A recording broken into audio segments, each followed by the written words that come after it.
Get Right is one of Counter-Strike's true legends, a major champion, a two-time HLTV #1 player in the world, a Hall of Fame inductee. But for a newer generation of Counter-Strike fans, that still doesn't fully explain who he was, because Get Right was more than just great at the game. The immense impact he created using his unconventional playstyle legitimised lurking as a defined role, one that every team would eventually come to see as a necessity in modern day Counter-Strike.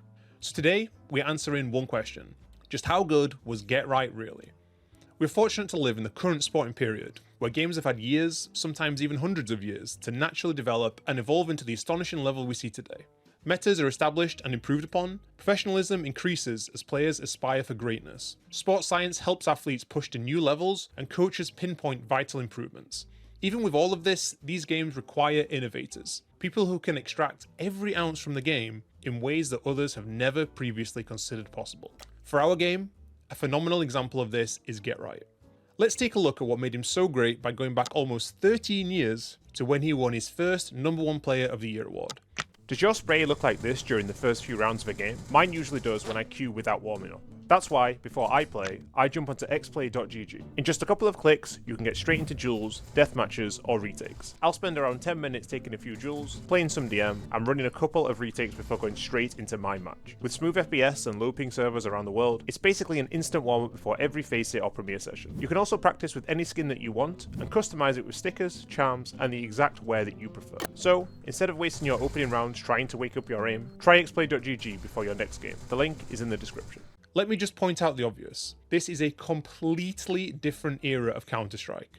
If you haven't played CSGO back in 2013, the differences in maps and the game overall are going to be very striking. On top of that, there are going to be things that just play completely differently. We're going to see lots of sprinting in these games. This is back when crowds were much closer to the players, and the noise cancelling technology was just really poor, and it affected the meta as players played with much fewer sound cues. Obviously, Get Right had to have good stats. For the entirety of 2013, he held a staggering 1.33 rating, so it comes as no surprise that he had the mechanics. It wasn't uncommon for him to just mechanically outplay his opponents like here versus Na'Vi. We can see him break their setup with a 2k entry where neither CT player really had a chance at all of finding what should be an easy trade kill.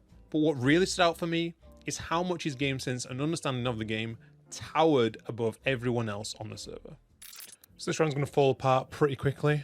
It's a nice normal round. Mid kill happens here, and it's kind of common, even modern day CS, of lose middle, you push, or you push here.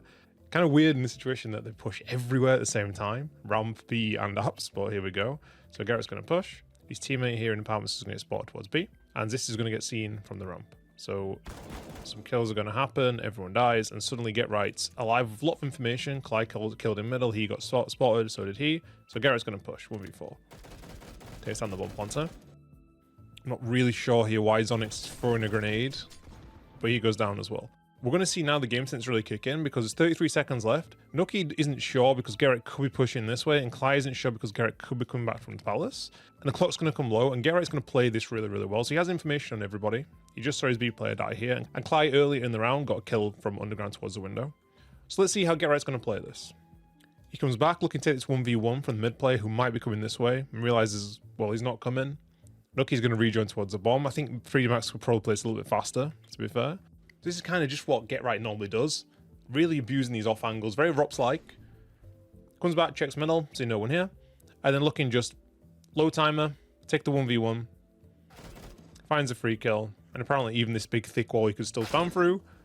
But in this situation he has enough HP left, and he goes on to win the 1v4. In a game he's 18-2, by the way. And I really like this example then. I think it shows really good game understanding from Get Right. It's kind of a little bit ahead of his time because I haven't really seen anybody else doing this sort of thing except for maybe Freiburg so far. And it's very basic. The team are coming back here to go towards long. The call is let's wrap together.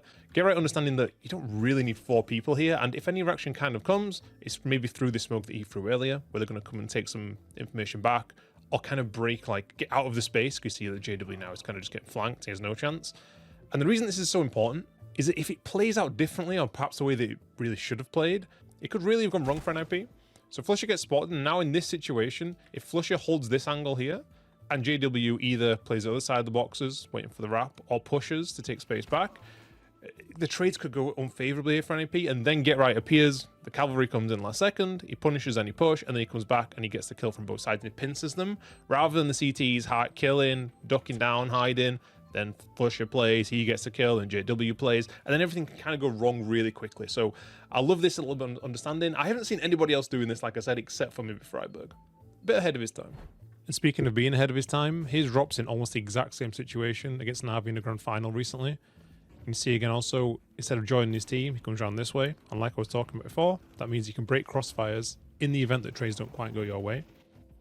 As Drops comes up and finds what could have been a very important lurk kill here had the whole of Vitality not been wiped towards long. And what I love from this example is that this is the sort of thing you see nowadays in Counter-Strike, and I haven't really seen, again, anybody do something that would consider today's meta back then. But Get Right does have his moments, and here we see 5v5, very common at the moment. When you get to around a minute, you've seen nothing. The long player will just push, and we see now the clock gets below a minute, Get Right comes and pushes. It is a 5v5, and that just means that instead of being stuck in the long doors on a B split, this is his position, and he can have impact, he has good space, and also can get the kill as well. So really good understanding from him. Instead of being here, he's involved in the split, and instead of being too late, he helps win the round. And if he does die at 1 minute left, you already know straight away it's probably an A ending, and a team can rotate over. So nice to see modern day Counter-Strike, but 10, 11, 12 years ago. With his game sense and understanding of the game, it's no surprise that his lurk timings were close to perfect. He's so far ahead of his time, it's unbelievable, using frequent modern day techniques years before they were common. So MBK is the long player, and Get Right knows this, and we see his reaction as soon as that kill comes in, knife out, jumping around, takes the free kill, probably should do a little bit better. This is kind of a normal modern day thing where you see a nickname of a player, the person that's holding a position, and you understand that if he's in a different position that your area is probably clear and you can quickly react. That's very normal nowadays, but actually back then, this isn't as common. And I can prove this. So this is MBK, very, very intelligent player, back then known for being a very intelligent player. He's the long player. Get Right obviously is a long player. Get Right finds a kill towards B, and there's just no reaction at all from MBK. He's not ready to push, and actually he's not pushing at all until his teammate sees them in tunnels, and now he decides to push. And if we went back and checked this, there is actually space for him to start pushing at any moment. Finding these timings based on information elsewhere on the map were things that I literally only saw him doing during these games against the other best teams in the world.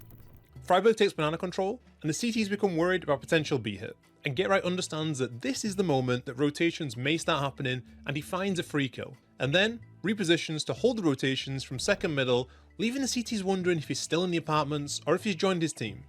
In a game against alternate attacks, Get Right found frequent timings and kills on these T lurks.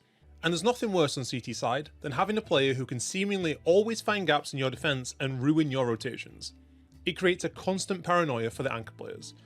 And it felt very reminiscent of a current day Rops playstyle, but through a time warp back to terrorize players in the early 2010s. Actually, keep this in mind, because later in the video, I'll be taking a closer look at the differences in skill between players and teams then and today. So this is a grand final. I just want to really show the understanding that Get Right has in terms of a game plan, and the pressure he puts in his position and the balance that he finds. It really reminds me a lot of current day Rops. So let's go over the first round. I've got to also say that there's no Molotovs, so long pushes, long pops, really common. So first round, just a basic flashbang. We're going to see Get Right understanding that MBK isn't that long. He runs up, and it's long pressure to run out and get a kill on the side. Always love getting these. The next round we have a long pop from NIP. Trades come out and they win the round comfortably. On the Antico, he's putting pressure and finds a kill, and eventually goes out and they win the round. The very next round, we've got another long rush. And it's at this moment now, there's been so much long pressure that you can kind of see a little bit more balance. So Get Right, very late, delayed, long corner smoke, sitting back passively, sees MBK come in. Good nade, good spam. Doesn't need to go in there, and even leaves. And what I really love about this is he's not looking for extra people, he's actually just cutting off the rotates. I think this is, again, something that it really gives me that Rops vibe, that he understands that, yeah, I don't need to go here every round. At this point now, MBK is already scared. There's been long pops, there's been long rushes, and the long lurk. And I love this from Get Right then. So basically here, he's just putting a flashbang out to fake that long pop. So here we see that Scream misses his smoke, and his teammates want to walk in. And Get Right at this point now, he's just running around, making noise, spamming everything, stepping as much as possible, because he wants to try and say, hey guys, I'm over here, don't look at B. And you see at this moment now, the teammates try to go in. Get Right's putting some random pressure towards long. His teammates die. Unlucky. Get Right can carry on playing the round. And this is kind of Get Right summed up a little bit. I wouldn't say mechanically he's like a superstar, but the understanding, is just fantastic. So we see now he runs up, he bounces a flashbang, and he peeks. So why was this so good? The reason is the quick understanding. So the teams see that there's people chasing in the middle, though everyone is worried right now. B split, B split, B split. The flashbang comes in, it forces the player to go backwards. Gerrit runs out, he finds the kill, and kind of a little bit of indiscipline here that Gerrit can have a 1v2, and Existence is kind of just deathmatching him. This is kind of like the way that Counter-Strike was a bit more back then, a little bit more vibey. But good pressure from him. He's now lurked long, he's lurked short. And after being long so many rounds, now we're seeing more classic get right, auto sniper spamming down middle, and he knows that it's very difficult for the CTs to just be pushing long or anything because, I mean, he's just been there every round, no? So he runs up, he just spams a few bullets, and he's going to spend the rest of the round just cutting off rotates, watching the flank for his team, and when they go up, it's up to his teammates now to, you know, focus on winning the site. He's going to watch the backs for them. You see MBK, he's very concerned about this long flank, which happened before to him. Garrett's cutting off the rotates, he sees Scream, and now we can do something later in the round. Then we have another long rush. And again, with so many rounds towards long, we've got Gerrit doing a long corner smoke to put some pressure on the player. And this time he's just sitting back, and again, this is just so ROPS to me. Sitting really far at the back, nothing's happening, just waiting to see if the push happens. He sees this guy here, and again, how's Gerrit going to find the kill? In the side, the way he does best. The guy's running around jumping. And when you're able to put this consistent pressure in your position, it's just such a bonus for the team. And even now, we're going to see something that's kind of not as well known for, but just this solo play. And it should have worked out as a free win. But unfortunately, Exist misses this smoke. And then instead of being able to help each other, they get smoked off. Yeah, I think the idea here was run back, going to B. This is cut off for the rotates. Everyone's watching this, and you go in and win the round. But a little bit of playmaking there from Get Right. Now we're back again towards the long pops. And for the last round of the game, auto sniper spamming middle was better back then. And then back towards B, leaving long open. So we saw a bunch of rounds where he just basically wasn't here at all. One round holding it, a couple of rounds lurking here as well. So really fantastic balance from a guy who, he just understands that the pressure needs to be there. And when I watched the other side of this, I didn't see, for example, MBK putting the same pressure, putting a long smoke, faking the long pops, these sort of things, and having this balance of look. It just didn't kind of exist. I think Get Right to play against back then, he made himself the nightmare, and people knew that he would lurk a lot, but he did it in such a good way that it was kind of hard to tell when he ever was going to come, and then he comes on the back of reasoning, and I really love this about him. The balance is fantastic. It kind of shows that the understanding of the game was there when the meta itself kind of wasn't. And this is from a player who everyone knew had this playstyle, but his aura made him feel unstoppable during this period. He had lots of small details to his game as well. Here we see him abusing the AD strafe spam with accuracy and finding an opening kill against the eco to minimize the chances of giving up an opening death. Another really common trend is that he was pretty much constantly stood in an off-angle position, something, again, that ROPS is extremely well known for. Another play that showcases Get Right mindset very nicely is this one here. He buys dual elites for $700 and jumps into the tree to hold the flank for his team and kills a player who never clears this in a million years. Think about how annoying this must be to play against. He was really well known for using guns that just no other player was using. I didn't see anyone using dual elites, and yet he had them often on pistol rounds. And these days it's rare to see a team not using dual elites on the CT side. He really loved his shotguns, and getting a high kill reward for every frag was probably the main reason why. I remember many years later in CSGO, just how common it was for players to buy shotguns on maps like CT Nuke, yet Get Right is multiple years ahead of the game and seems to be really thinking about the close range angles and the versatility of the different weapons. He's also the only player who I ever saw purchasing a Molotov, as at the time they were considered overpriced and worthless, before later becoming overpowered and banned via agreements of the teams. Also, the confidence on NIP at this time was just something else, as they really were the vitality of their time. It's quite ridiculous in these games just how many total blowouts that I saw, with NIP completely stomping everyone. Today, we live in an era where the meta at the top level can shift on every map every 2 or 3 weeks. Teams study how their opponents approach certain positions, timings and rotations, and then build their own counters around that information. And once these counters become known, everyone has to adapt all over again. This is the type of evolution that you get once so much money gets injected into a sport. Teams can afford to have staff purely focused on anti-stratting, for example. However, what I really enjoyed seeing was how the game itself has evolved for the better, both from the perspective of a coach and as a spectator. In that alternate attack stumping that we saw earlier, alternate attacks were forced into a full eco 6 separate times. The economy back then was absolutely brutal. Teams would have their loss bonus fully reset after losing just a single round, which created this strange dynamic where at times it was almost beneficial to let your opponent win one round, only to then win the next and trap them in an endless economic disaster. This wasn't a one-off either. A quite unbelievable number of kills in these games were against full Glocks, USPs, or 5P250s, as no teams were buying Deagles, Utility, or Kevlar on these rounds at all. Back in 2013, the gameplay was understandably far less optimized than today. Teams made economic mistakes, spacing was often loose or completely absent, and many decisions looked strange by modern standards. Without regular Molotov usage, CT sides had far fewer tools to slow down attacks, control choke points, or force T sides into uncomfortable decisions. As a result, many rounds came down to raw, dry duels in contrast to today's more sophisticated ways of battling for map control or using back and forth utility. But this was simply the nature of Counter-Strike at the time. This was a much more instinctive, less analysed version of the game. Teams did not have access to the same level of demos, data, heat maps, coaching systems, or even sports psychologists that exist today. Whereas today, elite players and teams are far better equipped to reproduce high-level performances consistently, even in an MR12 environment. And we're kind of going to see that more vibe-based Counter-Strike back then, where the rules aren't really set, and I think the lack of coaching kind of kicks in. We see existence on, well, pretty much 1 HP, teammates nowhere nearby, just making a play by himself. The bomb gets planted by Forrest in safe position, and in a 4v2, Fiflarin is now fighting solo towards long. Forrest does the same thing, and then the bomb isn't planted for Exist, who doesn't seem to really realise that it's not planted there. So the stick could come in, but MBK doesn't have the kit. And Get Right, who we saw earlier, was in T-spawn spam with an auto sniper, so he's not there either. So I think what you kind of would see most of the time in modern day Counter-Strike, for example, well, my guy is in T-spawn here, I know he's here, he's probably communicated at some point, playing a little bit safer. This mistake, I think, is more forgivable. I think I still would see this a bit too much emotion in the moment, maybe. In a grand final, the crowd being very loud. But I think once this happens, which is more forgivable, then I think there needs to be a bit more discipline from the other guys. So for example, it is a 3v2. Get Right is basically making it a 2v2. I think Forrest here should not be just going for a 50-50. He should probably be falling back to like this position to help cover the bomb. And then Exist here can play off the back of him, the bomb gets tapped, Get Right's closing in, it puts more pressure on the CTs. Instead, it just turns into kind of, it almost looks like warm-up in a way, where the players are running around shooting people, and Get Right just has no chance in the 1v2 in the end.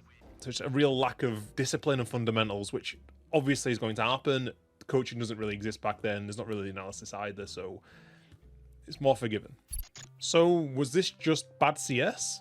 I remember playing Metal Gear Solid at just 8 years old, and thinking that the graphics were incredible. Then at 16-year-old playing Pro Evolution Soccer 6, thinking this is the best looking football game that could ever be. But watching it back, these games look so arcadey, and the movements feel so stiff. Even if it feels hard to grasp now, back then these games were perfect for me. I appreciated them for what they were, and at the same time, this was the best of the best, and other games couldn't come close no matter how hard they tried. We have to realise that it is never fair to judge the past by the standards of today. The quality of anything, whether it is a game or a player's skill, is always determined by how much it shines above its peers at the time. Day by day, we see incremental improvements in everything. The floor rises as everyone learns from those who have pushed the ceiling higher than anyone previously thought possible. This should remind us that we, the modern day Counter-Strike community, stand on the shoulders of giants. Players that Get Right, that innovated and forced everyone to get better to keep up. The knowledge they brought to the game was copied and eventually became standard. But we should never forget that it only became standard because someone had to discover it first. That holds indescribable merit. This is Alfredo Di Stefano, widely regarded as one of the greatest football players of all time. By modern standards, he doesn't look quick, he doesn't seem especially skillful, and he isn't really kicking the ball that cleanly at all. But at the time, nobody could touch him. He was a top-level standard. Others looked up to and learned from him, and he helped inspire a generation who slowly helped to lift the overall level of the game. Since then, the ball became softer and easier to kick, the defenders played against skilled players more frequently, and learned how to defend in different situations. And the standards of the pitches massively improved. Conditions changed, and looking back, it is incredible to see how much the level has risen. Get Right was the best of the best in a time when the game was less professional. But this is also against the most passionate, die-hard Counter-Strike players who played in a scene with very little financial reward, who played out of pure love for the game. Without players like himself, Forrest, and many, many others, we wouldn't have the game that we have today. Thank you for watching and for the comments on the last video. If you like this video, please leave a like and subscribe. It really helps the channel a lot. And if you are hungry for more, check out this video that YouTube thinks you'll enjoy.